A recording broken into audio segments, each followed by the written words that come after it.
మరో మాట మరి బైబిల్ పట్టణము శ్రీ కీర్తనమ్మ గారు చదువుతారు, శాంతమ్మ గారు మరి ప్రార్థన చేస్తారు, సోలోమోన్ గారు వర్తమానం అందిస్తారు. త్వరగా మరి ముందుకు వెళ్దాం. పాప కీర్తన వచ్చి యోహాను సువార్త 19వ అధ్యాయం 30వ వచనాన్ని చదువుతారు. తర్వాత శాంతమ్మ గారు ప్రార్థన చేస్తారు.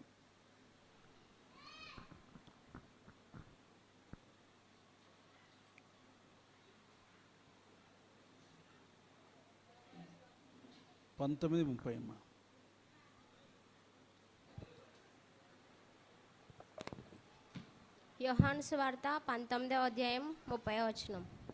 యేసు ఆ చిరుక పుచ్చుకొని సమాప్తమైనదని చెప్పి తల వంచి ఆత్మను అప్పగించను.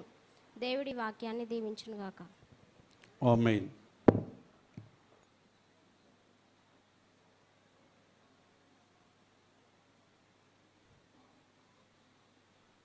ప్రార్థన.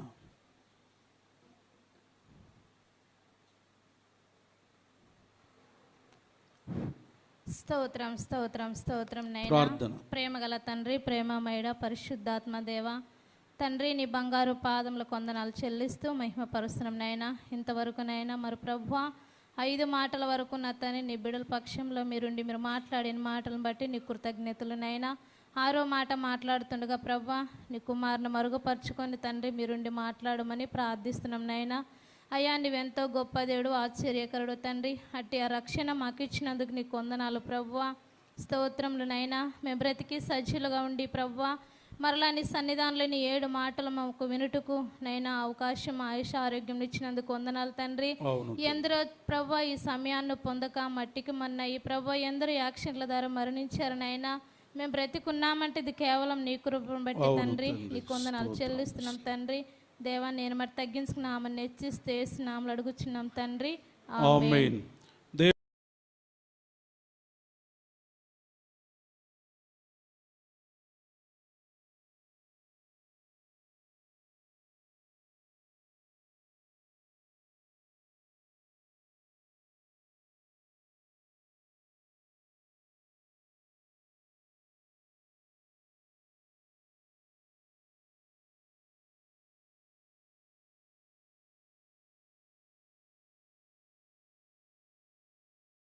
దేవునికి స్తోత్రం. ప్రార్థించిన సహోదరికి వందనాలు.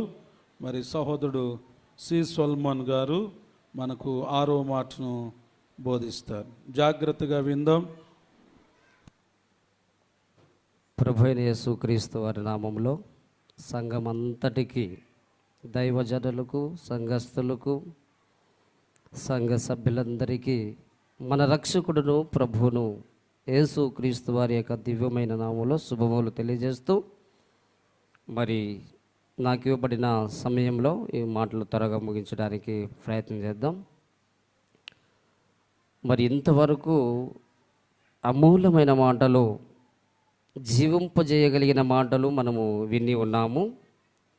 ఎందుకంటే దేవుని మాటలు వినటం వల్ల ఏం కలుగుతుందంటే విశ్వాసము కలుగుతుంది. అది ఎవరైనా చెప్పని, ఆ వ్యక్తి ఎవరైనా చెప్పని ఎక్కడి నుండి చెప్తాడు? అవి పరిశుద్ధాత్మ ప్రేరేపణ చేత రాయబడిన పరిశుద్ధ లేఖనముల నుండి చెప్తాడు. కాబట్టి ఆ మాటలు మనము విని విశ్వాసమందు అభివృద్ధి పొందాలి. కాబట్టి మనము వచనంలోనికి వెళదాం. యేసు ఆ చిరక పుచ్చుకొని సమాప్తమైనని చెప్పి అనేటువంటి మాట మనం చూస్తున్నాం. యేసుక్రీస్తు వారు మరి 6వ మాట సమాప్తమైనది అంటున్నాడు. దేది సమాప్తమైనది? మరి మొదటి మాట క్షమించి విజ్ఞాపనగా మనం చూసాము. 2వ మాట మరి దొంగకు పరదేశి ఇవ్వటం అనేటువంటిది మనం చూసాము. 3వ మాట మరి తల్లి ప్రేమను మరి గుర్తించాలనేటువంటి మాట మనం చూసాము. మరి 4వ మాటగా నా దేవా నా దేవా నన్ను ఎందుకు చేయి విరిచితివి అనేటువంటి మాట మనం చూసాము. 5వ మాట దాహము దప్పిక అవుతున్నటువంటి మాట మనము చూసాము. అయితే 6వ మాట సంపూర్ణమైనటువంటి మాట. చిన్న వచనమే కానీ ఇందులో సముద్రమంత అర్థం ఉంది. ఈ వచనము చిన్నదే, సమాప్తం అనేటువంటిది చిన్నదే. ఫస్ట్ ఆఫ్ ఆల్ మనము ఒకటి ఆలోచన చేస్తే, మనం ఫస్ట్ ఏదైనా ప్రారంభిస్తే చాలా ఉత్సాహంగా ప్రారంభిస్తాం, గంభీరంగా ప్రారంభిస్తాం. మొదటి రక్షింపబడిన దినాల్లో మనం ఏం చేస్తామంటే గంభీరంగా ఉంటాం, ఉత్సాహంగా ఉంటాం, ఆత్మీయంగా ఉంటాం. కానీ దినదినముకు ఏం చేయాలి, అభివృద్ధి పొందాలి. కానీ దినదినకు ఏం చేయబడతారంటే చెడు స్నేహం చేస్తారు, చివరికి చెడిపోతారు. కానీ యేసుక్రీస్తు వారు ఏమంటున్నాడంటే, యేసు క్రీస్తు వారు ఆ చిరుకను పుచ్చుకొని సమాప్తమైనదని చెప్పాడు. ఏం సమాప్తం చేశాడు ఆయన?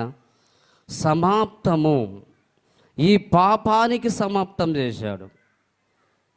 ధర్మశాస్త్రం ఏదైతే చేయలేకపోయిందో, ధర్మశాస్త్రము ద్వారా ఏదైతే నెరవేర్చలేకపోయిందో, ధర్మశాస్త్రము మోషే ద్వారా అనుగ్రహించబడితే యేసుక్రీస్తు ద్వారా కృపా సత్యము కలిగెను అనేటువంటి మాట రాయబడింది. మోషే 40 దినాలు 40 రాత్రింబగలు పర్వతం మీద, సినయి పర్వతం మీద ఉండి ధర్మశాస్త్రం తీసుకొని వస్తే యేసుక్రీస్తు వారు దేవాది దేవుడయ్యుండి, నిరంతరము పూజింపబడుతున్న దేవుడయ్యుండి, మానవులైన మనందరి కొరకు తగ్గించుకొని రిక్తునుగా చేసుకొని ఈ లోకానికి ఏం తెచ్చాడంట? కృప. అందరూ చెప్పండి, ఏం తెచ్చాడు? కృప, సత్యము. కృపా సత్యము యేసుక్రీస్తు వారు తెచ్చాడు. యేసుక్రీస్తు వారు ఏదైతే తెచ్చాడో, లేఖనములు యందు ఏదైతే చెప్పబడి ఉన్నావో వాటిని సమాప్తము చేశాడు. ప్రవక్తలు, ఎంతోమంది ప్రవక్తలు యేసుక్రీస్తు వారు వస్తాడు, మెస్సయ్య వస్తాడు, మా పాపములు క్షమిస్తాడు, మాకు రాజ్యం అనుగ్రహిస్తాడని చెప్పిన మరి ప్రవక్తలు ఎంతోమంది, యాజకులు, ప్రవక్తలు, రాజులు, మరి ఎంతోమంది పరిశుద్ధ గ్రంథమైన పాత నిబంధన 39 పుస్తకాలలో అనేక ప్రవచనాలు, మరి అవన్నీ కూడా యేసుక్రీస్తు వారు సమాప్తం చేసినట్లుగా మనం చూస్తున్నాం. యేసుక్రీస్తు వారు ఏం సమాప్తం చేశాడు? మోషే ధర్మశాస్త్రాన్ని ఏదైతే చేయలేకపోయిందో యేసుక్రీస్తు వారు ధర్మశాస్త్రములోను కొట్టి బయటికి రాలేదు, కానీ నెరవేర్చుటకు వచ్చిందని అంటున్నాడు. కాబట్టి మన జీవితంలో దేనికైనా సమాప్తం చేశామా? సమాధి చేశామా? పాపానికి సమాప్తం చేశామా? చెప్పుకుంటూ పోతాం అనేక విషయాలు, కానీ మన జీవితంలో మార్పు ఉందా? ఆ వ్యక్తి ఇట్లున్నాడు, ఈ వ్యక్తి ఇట్లున్నాడు కాదు, నువ్వు ఎట్లున్నావు? నీ భక్తి ఎట్లుంది? నీ ప్రవర్తన ఎట్లుంది? నీ ఆలోచన ఎట్లుంది? నువ్వు ఎప్పుడు చనిపోతావో తెలియదు, ఎలా చనిపోతామో తెలియదు, ఏ విధంగా చనిపోతామో తెలియదు. కానీ మరి ఈ 6వ మాట ద్వారా మనకు మార్పు అనేటువంటిది రావాలి. యేసుక్రీస్తు వారు చివరిగా అనేక విషయాలు బోధించాడు శిశువులకి, అనేక విషయాలు బోధిస్తూ వచ్చాడు. కానీ మరి యేసుక్రీస్తు వారు చివరి సమయంలో కూడా విజయం సాధించాడు. సమాప్తం అంటే ఏమి? విజయం. చాలామంది మరి కొడుకులతో చివరిగా మాట్లాడాలని ఆలోచన కలిగి ఉంటారు. తల్లిదండ్రులు చివరి దశకు వస్తే ఏమని ఆలోచన చేస్తారు? చిన్న కొడుకుతో మాట్లాడాలి, నడిపు కొడుకుతో మాట్లాడాలి, చిన్న కుమార్తెతో మాట్లాడాలి, ఇలా బంధువులతో మాట్లాడాలని ఆలోచన చేస్తారు. కానీ యేసుక్రీస్తు వారు ఏం ఆలోచన చేశాడంటే, ఈ భూమి మీద పుట్టిన ప్రతి ఒక్కరి పాపమును సమాప్తి చేయాలని యేసుక్రీస్తు వారు మరి సమాప్తి చేశాడు. కొన్ని విషయాలు చూద్దాం త్వరగా. ఏం సమాప్తి చేశాడు ఒకసారి చూస్తే, మనము 1 తిమోతులకు రాసిన పత్రిక 1:15 మనం చూస్తే, పాపములు రక్షించుటకు క్రీస్తు యేసు లోకమునకు వచ్చెను, వాక్యం నమ్మదగినది, పూర్ణ అంగీకారమునకు ఏకమై ఉన్నది అనేటువంటి మాట మనం చూస్తున్నాం. యేసుక్రీస్తు వారు దేనికి సమాప్తి అయి ఉన్నాడు అంటే, పాపమును రక్షించడానికి. పాపానికి సమాప్తి అంటే పాపాన్ని తీసివేయడానికి యేసుక్రీస్తు వారు వచ్చాడు. యేసుక్రీస్తు వారు ఎందుకు వచ్చాడు? ఏది సమాప్తం చేశాడంటే, మరి ఇంకా ఉంది కదా పాపం లోకములో ఇంకా ఉంది పాపం కదంటే ఎంత రెడీ చేసి పెట్టాడు. నువ్వు ఒప్పుకోవాలంటే, యేసు ప్రభు నా పాపమును క్షమించని నువ్వు ఒప్పుకుంటే క్షమించబడతావు. ఎవరైనా కానీ అన్నం తింటే కదా కడుపు నిండేది, ఎవరైనా నీళ్ళు తాగితే కదా దోహం తీరేది, ఎవరైనా కూడా మరి ఏదైనా చేస్తే కదా క్రియ జరిగేది. ఏది కాకుండా కనుక మరి అంత దేవుడు చేసి పెట్టాలా, అంత దేవుడు చేయాలంటే ఎక్కడ కాను పని. ఆయన చేయవలసిన పని అంతా కూడా సమాప్తం చేశాడు, రక్షణ అనుగ్రహించాడు. మరి మనం ఏం చేయాలంటే యేసు ప్రభువా అని నోటితో మనము ఒప్పుకోవాలి. అయితే ఆత్మీయంగా మనము బాప్తిసం తీసుకున్న మనము ఏం సమాప్తం చేశాం? మనకేమైనా సమాప్తం కాకుండా ఇంకేమైనా క్రియలు ఉండవే మనలోన? ఆలోచన చేసుకోవాలి. ఎందుకంటే యేసుక్రీస్తు వారు ఇప్పుడు ఎక్కడున్నాడు? అతి త్వరలో రాబోతున్నాడు. ఆయన యేసుక్రీస్తు రెండో రాకడా. యేసుక్రీస్తు వారు అతి త్వరలో రాబోతున్నాడు. సంఘము అనేటువంటిది సిద్ధపడాలి. సంఘం అనేటువంటిది పాపాన్ని విడిచిపెట్టాలి. సంఘం అనేటువంటిది భక్తిహీనత విడిచిపెట్టాలి. సంఘం అనేటువంటిది కుళ్ళు కుతంత్రాలు, అసూయ, పగ, ఈర్ష అనేటువంటిది విడిచిపెట్టాలి. సంఘం అనేటువంటిది ఇతరులను క్షమించాలి. ఇతరుల పట్ల ఒకరి పట్ల ఒకరు ఐక్యత కలిగి ఉండాలి. ఇప్పుడు క్రైస్తవమైన సంఘం ఐక్యత కలిగడానికి ప్రయత్నం చేయాలి. సంఘం ఏం చేయాలి? ఐక్యత కలిగి ఉండాలి. అందుకే యేసుక్రీస్తు వారు ఐక్యత లేని మనములను, మరి ఆదాము అవ్వ ద్వారా మరి పాపం వచ్చిన ఈ లోకంలోనికి ఐక్యత లేకుండా పోయింది, దేవునితో సహవాసం లేకుండా పోయింది. అయితే యేసుక్రీస్తు వారు దేవునితో సహవాసం చేసే కృపను యేసుక్రీస్తు వారు మనకు అనుగ్రహించాడు. కాబట్టి యేసుక్రీస్తు వారు మరొక మాట మనం చూద్దాం. ఏం చేశాడు? లూకా సువార్త మరి ఏది సమాప్తం చేశాడో మరొకసారి మనం చూస్తే లూకా సువార్త 19వ అధ్యాయం 10వ వచనం మనం చూస్తే, నశించిన దాన్ని వెతికి రక్షించుటకు మనిషి కుమారుడు వచ్చినని అతనితో చెప్పాను. యేసుక్రీస్తు వారు ఏమి సమాప్తం చేశాడు? నశించిపోతున్న ఆత్మలు. మరి నీకు అప్పగింపబడిన నువ్వు బాప్తిసం తీసుకున్న నీవు నశించబోతున్న ఆత్మల పట్ల భారం ఉందా? పనికి వెళ్ళడం ఇంటికి రావడం, పనికి వెళ్ళడం ఇంటికి రావడం అందరూ లోకస్తులు కూడా చేస్తారు కదా. మరి ఆత్మల పట్ల, నశించిపోతున్న ఆత్మల పట్ల మరి నీకు బహుమతి వద్దా పరలోకంలో? అది సేవకులు చూసుకుంటారులే, సువార్థికులు చూసుకుంటారులే, అప్పగింపబడిన వాళ్ళు చూసుకుంటారులే, వాళ్ళదిలే కాదు. నిన్ను లెక్క అడుగుతాడు. నీకు రక్షణ ఇచ్చింది ఎందుకు? నీకు రక్షణ ఇచ్చింది ఎందుకు? నశించబడుతున్న వారిని సువార్త ద్వారా అంటే ఆటోలు వేసుకొని ఎక్కడికి పోయి చెప్పించేదే కాదు. సువార్త అంటే వ్యక్తిగత సువార్త. సర్వే చేశారంట, బహిరంగ మీటింగుల ద్వారా రక్షింపబడరు, బహిరంగ సువార్త ద్వారా రక్షింపబడరు. వ్యక్తిగతంగా ఒక వ్యక్తిని ఎంబడించి నీ క్రియల ద్వారా, నీ మార్పు ద్వారా రక్షించడమే సువార్త. అది సువార్త. అపోస్తుల కార్యములు, అపోస్తుల సిద్ధాంతము, అపోస్తుల బోధ, అది సువార్త. ఇప్పుడు ఏ ప్రాంతానికి పోయినా ఎందుకు అడ్డగిస్తారు? ఎందుకని ఆటంకపరుస్తారు? ప్రార్థన ఉండదు, మరి వ్యక్తిగత ప్రార్థన ఉండదు, ప్రార్థన జీవితం ఉండదు, కానీ సువార్తకు వెళ్తుంటారు. భక్తి ఉండదు, విశ్వాసం ఉండదు, ఇతరుల పట్ల ప్రేమ ఉండదు, సహనం ఉండదు, కానీ సువార్తకు వెళ్తుంటాం. కాబట్టి సువార్త చేస్తున్న మనము, యేసుక్రీస్తు వారు ఎలా వచ్చాడు? ఏ ఒక్కరైనా తిట్టినా కూడా ఆయన ఏమని అన్నాడా? దొంగలు తిట్టినా, కొరడాలు దెబ్బ కొట్టినా ఏమని అన్నాడా? ఏమనలేదు ఆయన. చూడండి, మనం చూస్తే యేసుక్రీస్తు వారు రెండోది ఏం చేసినట్టు, నశించిన దానిని వెతికి రక్షించడానికి సమాప్తం చేశాడు. మరి నీకు అప్పగించబడిన పరిచర్య నువ్వు సమాప్తం చేస్తున్నావా? నీకు అప్పగించబడిన వరమును నువ్వు సమాప్తం చేస్తున్నావా? నీకు అప్పగించబడిన తలంతు, సంఘములో నీకు అప్పగించబడిన తలంతును నువ్వు వాడుకుంటున్నావా? మరి లోకంలో తిరుగుతున్నావా? కాబట్టి ఆలోచన చేయండి సంగమా. మరొక మాట, మూడో మాట యేసుప్రభు వారు చూసి ముగించుకుందాం. మూడో మాట యేసుక్రీస్తు వారు మత్తయి సువార్త 5వ అధ్యాయము 17వ వచనంలో మనం చూస్తే, ధర్మశాస్త్రమైనను ప్రవక్తల వచనమునైనను కొట్టి వచ్చితనని తలంచవద్దు, నెరవేర్చుటకే కానీ కొట్టి వైటుకు రాలేదు. మూడో మాట ఆయన అంటున్నాడు, సమాప్తి చేస్తుండే. దేనిది సమాప్తము?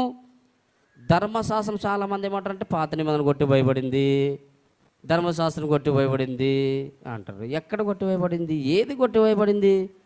యేసుప్రభు వారు ఏమో నేను కొట్టివేట్టుకు రాలేదని. యేసుప్రభు అంటే మరి చాలామంది ఏమంటారు, ధర్మశాస్త్రం కొట్టి భయపడింది, పాత నిబంధన కొట్టిపడింది అంటూ మరి పాత నిబంధన వాక్యాలు చెప్పడము, పాత నిబంధనలో ఉండే చప్పట్లు కొట్టడమే, మరి పాత నిబంధనలో కీర్తనలు చదవడం, మరి ధర్మశాస్త్రం కొట్టివేయబడిందని చెప్పడం. కాబట్టి యేసుక్రీస్తు వారు ఏమంటుండంటే, ధర్మశాస్త్రమైనను ప్రవక్తల వచనమైనను కొట్టివేయవచ్చునని తలంచవద్దు, సమాప్తి చేయడానికి వచ్చాను. ధర్మశాస్త్రము ఏదైతే అన్యజనులు రావద్దన్నదో, ధర్మశాస్త్రము ఏదైతే పర్ఫెక్ట్గా ఇశ్రాయేలులు పాటించలేకపోయారో, యేసుక్రీస్తు వారు పాటించే రకంగా సమాప్తి చేశాడు. ధర్మశాస్త్రంలో ఏం చెప్పబడింది అంటే అన్యజనులు సహవాసం చేయకూడదని చెప్పింది. మనమంతా ఎవరు? అన్యజనులు. మరి ఇశ్రాయేలు మరి ఎవరు? ఏర్పరచబడిన వారు, పేరు పెట్టబడిన వారు. కాబట్టి ఇశ్రాయేలులు తునీకరించారు. మరి ఆ కృప అనేటువంటిది యేసుక్రీస్తు మనకు అనుగ్రహించాడు. కృప అంటే ఏంటి అంటే అర్హత లేని మనకు అర్హతను కలిగించేదే కృప. కాబట్టి ఏది సమాప్తం చేశాడు యేసుక్రీస్తు వారు అంటే ధర్మశాస్త్రం అంటే పాత నిబంధనలో ఉంటున్న ప్రవచనాలన్నీ కూడా యేసుక్రీస్తు వారు సమాప్తం చేశాడు. యేసుక్రీస్తు వారు నెరవేర్చాడు. యేసువారి గురించి ఏదైతే పాత నిబంధనలో రాయబడిందో అవన్నీ కూడా నెరవేర్చబడింది. ఇంకా కొన్ని నెరవేర్చబడవలసి ఉన్నవి.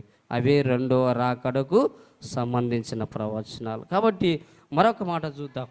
మరొక మాట మనం చూస్తే చూడండి, యోహాను సువార్త 18వ అధ్యాయము 37-38 వచనంలో ఆయన ఏది సమాప్తం చేయడానికి వచ్చాడు, దేని కొరకు ఆయన సమాప్తం చేశాడని మనం చూస్తాం 18వ అధ్యాయము 37-38 వచనంలో మనం చూసి ముగించుకుందాం.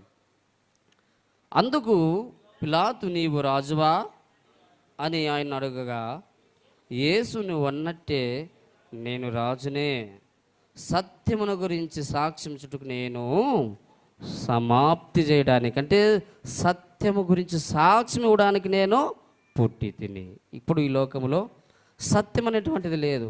ఎక్కడ చూసినా అసత్యం, ఎక్కడ చూసినా అబద్ధాలు, ఎక్కడ చూసినా మోసాలు, ఎక్కడ చూసినా మరి ఇవన్నీ కూడా దొంగతనాలు, వ్యభిచారాలు ఎక్కడ చూసినా. కానీ యేసుక్రీస్తు వారు అంటున్నాడు, దేనికి సమాప్తం అంటే ఆ సత్యమునకు, అబద్ధానికి, దొంగతనముకు, తాగబోతుతనానికి, మరి కుళ్ళు కుతంత్రాలకి, అసూయకి, ఒకరంటే ఒకరు పడుకోకుండా ఉన్న వారికి సమాప్తి యేసుక్రీస్తు వారు చేయడానికి వచ్చాడు. సమాప్తి. కాబట్టి ఈ యొక్క సాయంకాల సమయంలో, ఈ మధ్యకాల సమయంలో మరి దేవుని నమ్మిన మనకి ఇవ్వబడిన తలంతులు ఏదో మనం గుర్తించాలి. సంఘములో పరిచర్య చేసే తలంతా, లేక ఇతరులను దూషించే తలంతా. ఇతరులు దూషించే తలంతు అపవాది తలంతులు, సేవకులను ప్రేమించే తలంతు దేవుని వరము. కాబట్టి యేసుక్రీస్తు 6వ మాట సంపూర్ణమైనది. అది మనిషిని సంఖ్య, దేవుడు దానిని ఏర్పరిచిన సంఖ్య. కాబట్టి మరి ఈ యొక్క సంఖ్య కొరకే మరి అతి త్వరలో రాబోతున్నాడు యేసుక్రీస్తు వారు. మనమందరూ కూడా యేసుక్రీస్తు వారు చెప్పిన మాట ప్రకారం నడుచుకుంటూ ముందుకు వెళ్దాం. ఎందుకంటే చాలా సమయం అయింది కాబట్టి ఈ వాక్యము దేవుడు దీవించి ఆశీర్వదించును గాక. ఆమేన్. దేవునికి స్తోత్రం.